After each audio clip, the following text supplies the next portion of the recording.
Hey guys, I'm new. This has been Go ahead. Pretty good, pretty good. How's it yourself? Good, good. No, I was just I was listening for about like 15 minutes or so, I would say. And we were just talking about the curve and the way I think we were talking a little bit about like aerospace engineering a little bit.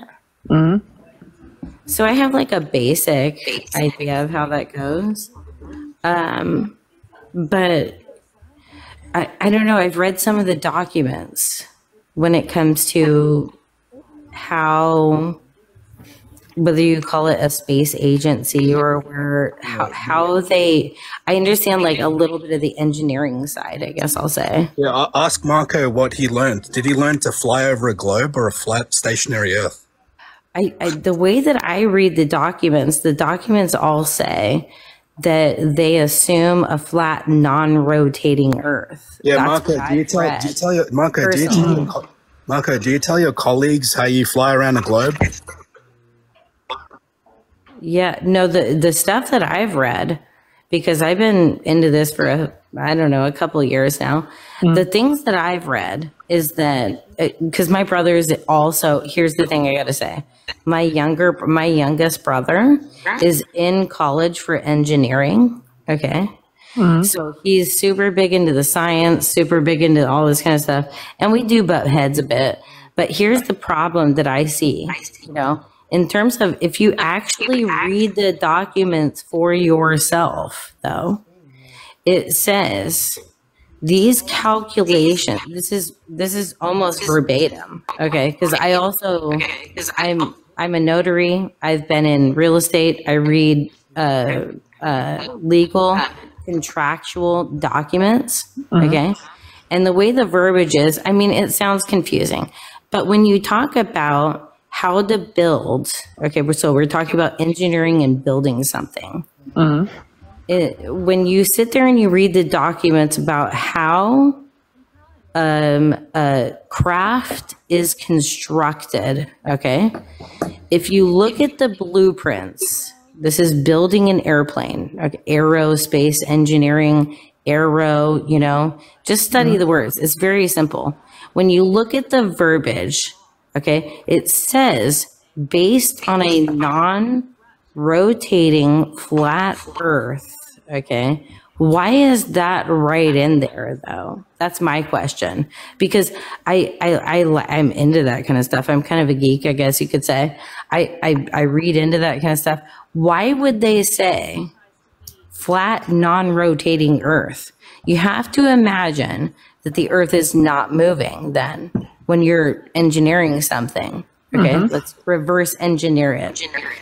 You also have to understand that when you build your spacecraft, or what you would consider quote unquote a spacecraft, you would have to take in air, propulsion, all these different things. So when we talk about a general airplane, and we talk about it being nose up at 3 degrees, okay, so we're talking about a slight tilt, okay, that means that you are traveling if you understand basic aerospace, you know what I'm saying, engineering and the way that the wind works and stuff like that. Yeah, about a 3 degree tilt, nose up, right? Which is how you see every single plane. Yeah, to create lift. This is witnessing. Every single person sees a plane, nose up, okay. The calculations for me don't add up when people want to say, well, but we're going downward. How? Well, you're not. It's a flat Earth, That's why they say it's called an aeroplane, because you're flying in the air over a flat plane. It's literally in the word. It's just like you described it there. When you look into the NASA documents on flight, it literally tells you that it's a flat, non-moving plane. So I don't get the argument either. What's up, flat earthers? How's it going? Not much, man. Is this all about flat earth or what? So let me ask you a question. When that aircraft is traveling above the altitude that it has to not crash into something or not become obliterated, you know, like above the sea or something like that, you see these aircraft that are traveling at the speed of sound. You know, they break the sound barrier, they do all this kind of stuff to the point where you can't even see them. Let me ask you a question. Where is the account for curvature being put in that aircraft? When you're talking about the aircraft, you're speaking about going really, really fast over the sea, and it looks like they're not taking into consideration curvature. They are, because as the distance, if they weren't taking into consideration the pressure altitude, as the Earth curves away, they're going to start climbing. Their distance between the surface of the Earth will indicate a climb. Okay, so as the Earth falls away, if they are, if they're maintaining their speed and their altitude, they're heading their attitude and everything else, and they've got a slightly nose up altitude, like what Angel was saying, why don't you have to dip the nose? If they're maintaining altitude, if you look at it from a long distance away, the aircraft is going to be curving around. No, the only way that you can calculate this type of speed is if they do it over water. That's why you never see it done over land. That's because the sea is level, because they don't actually account for any kind of curvature. No, so you're trying to tell me. Okay, guess what? Rissy, I'm going to answer that question. Have you ever heard of sonic boom? Sonic boom has nothing to do with travel, but go ahead. Make it relevant, please. All right. So it does actually have everything to do with travel, because once you have a pressure wave in front of the aircraft, as the aircraft is going from subsonic to transonic then speed, why can they only do it over the sea? Because the sonic boom causes damage to windows, to structures, and everything else. It's like an explosion going off. That's BS, because the only reason why you can do it is because water is flat. That's the only place you can do it. You're trying to say, hold on, let me talk. You're trying to say that in every single aerospace engineered spacecraft that can travel at high speeds accounts for curvature. Can you please tell me where that mechanism is? And if you try to say it's like, is taken into consideration by the pressure altitude on the altimeter of the aircraft. Your point is moot, Rissy, because Seattleites, which is it? Which is the one? Hey. How is it that you can travel the high speeds just over the water? Why? My question was, I spent time in the artillery. If we don't account for Coriolis, we miss. And as far as sonic booms over land, they happen. I've seen them firsthand in Iraq. They're right. You don't normally do sonic booms over land because structures. It'll damage structures. It's a true story. But as far as what I was saying is, I spent time in the artillery. We have to account for Coriolis, the rotation. If not, we miss by miles. Just one question. Can you explain what calculation you had to do specifically by yourself in order to understand the calculation in terms of your artillery? Can you explain it? You mean, do you want me to teach you artillery gunnery? I mean, I can do that. No, not at all. I'm just saying. Well, it's called the big three, number three. There's a lot of computation besides Coriolis, but if you don't add in Coriolis, you miss. Okay, so for you personally, what did you do? Artillery, gunnery. Okay. Period. So, okay, gotcha. Okay, cool.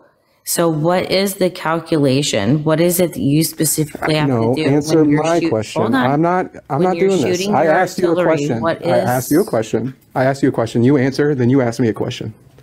No, I don't believe there is a Coriolis. And then we're not. That's your then we're not having a conversation. Oh. No, we are having a conversation. No. You claimed you were in military.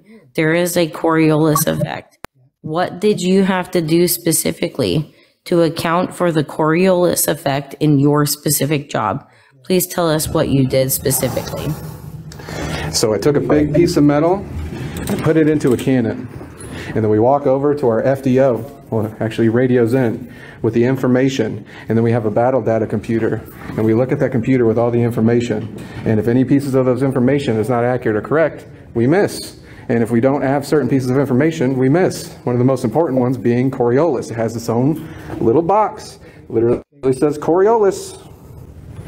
Do you have any documentation from the military that they use Coriolis? Yes, you can look up the U.S. You can look up the U.S. Army's Field Artillery Training Manual. It's available online. DJ, you're full of fucking shit. DJ, you're full of shit, dude. You're lying your ass off. I'm full of shit. Okay. What branch were you in, DJ? I was in the Army. It was 13 Bravo. U.S. Army, 13 Bravo. Trained out of Fort Sill, was stationed at Fort Carson, and I was stationed at Fort Drum, and then I was stationed in Italy. Yeah, I was in the Marines. I was in the Marines. I've never heard of Coriolis and artillery the whole time I was in the Marines. Coriolis can be easily verified. You're straight up fucking liar, DJ. Dude, it's in the manual. I don't care if you're a Marine. If you're a Marine, you're a terrible Marine. Okay, then. Hey, Mr. Marine. Hey, Mr. Marine. Marine, where do the artillery?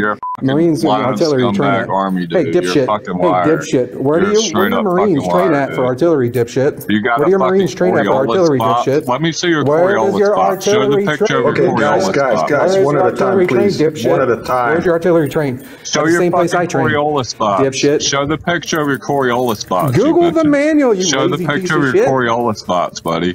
Google your stupid fucking manual. Google the picture. You never heard of Look up hurricane Show your fucking Coriolis spots. Let's see. In the northern hemisphere. You're the one Flat can't look up a fucking manual. You're missing the Coriolis spots. Show your picture of your fucking Coriolis spots.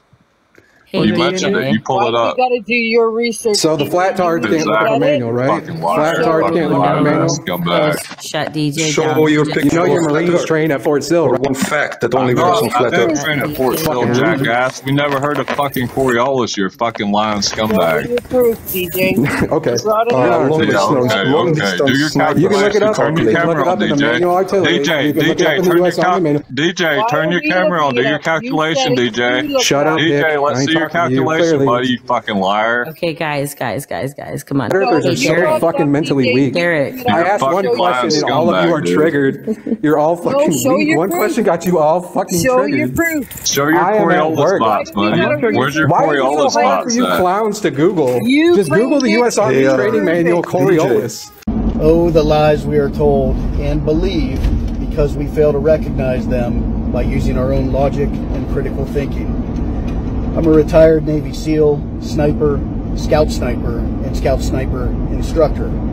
I fancied myself at a time as being one of the best snipers in the world, certainly one of the best scout snipers in the world, which includes more than shooting, but also skillcraft. Some others would agree. The Coriolis effect is bullshit. The theory is that with the Earth spinning on its axis in a direction of east to west, you would have to compensate for the spin of the Earth when shooting in a westerly or easterly direction. When the bullet would reach the target would either have risen or have dropped based on the spin of the Earth. Shooting north and south would be no difference. It wouldn't have an effect. But on a mission, if that were true, I would have to compensate at varying degrees, whether shooting between north and south, or correction, north and east, east and south, south and west, or west to north. Never once did I compensate for the Coriolis effect. And we were driving nails, or at least hitting a man-sized target in the kill zone at 1,800 yards consistently every time. Along with other lies told about our universe and the nature of it, the Coriolis effect is total BS. Certainly, a bullet drops when at distance dramatically because the velocity is decreasing. But as far as the spin of the Earth goes, no effect. Well, he brought it up. Why should we research it? He should show it to us. Why He's fucking lying. I was in artillery in the Marines. He's straight up fucking lying. That's the only reason I came up, because he's full of shit. Yeah, I know. I'm mad at you, Derek. Why didn't say anything? Yeah. I know what you're saying. It seemed like a not a New Zealand issue. He was completely making that up. The Coriolis effect. He said a Coriolis bots. I've never heard anybody say any shit like that. How about this, Maureen? Okay, Hello, hang on a guys. second. So Okay. I guess Tiger Woods has to account for Coriolis effect when he takes a freaking shot. Right? Like, give me a break. No, it becomes Coriolis exhausting. Only affects long distances. So when you have a long distance sniper over a certain amount, yes, you have to consider when their artillery argument fails, then they have to argue fucking missiles. They don't have any artillery arguments, so they have to jump to fucking intercontinental missiles. Okay, how about we just don't believe in the Cornholio effect, okay? Oh gosh, even if it were true, you guys, that the globe was real, do you understand how many calculations you would have to put into your input book and your interballistic whatever? Do you realize how many calculations you would have to put in there? Even to travel. Do you realize that? Do you realize that small calculation that you would have to be putting in there? That's why I brought up the high, fast-moving aerospace engineering that has to happen over water. Why can't they do it over land? Oh, you know, because the Earth is flat, topographical plane. You could run into a mountain very simply. One thing I want your generation to embrace is that the Earth is a closed system. You cannot leave the Earth, okay? It is a closed system. Weather balloons they're still in orbit, bro. Bill Nye. You cannot leave the Earth. Don't waste any more time. Visit the links above now and order my book, 16 Emergency Landings Proving Flat Earth. Visit my online store now and order the new enhanced Gleason's Flat Earth map. This map used to be in every school and library in the nation before NASA was created in 1958, when the maps were ordered removed. Have your Gleason's map hanging on the wall in your house where no government can take it down. Here you see it hanging on a wall in the house of the late Charles K. Johnson. Here is a quote from the book 1984 by George Orwell. Every record has been destroyed or falsified, every book rewritten, every picture has been repainted, every statue and street building has been renamed, every date has been altered, and the process is continuing day by day and minute by minute. History has stopped. Order your map now.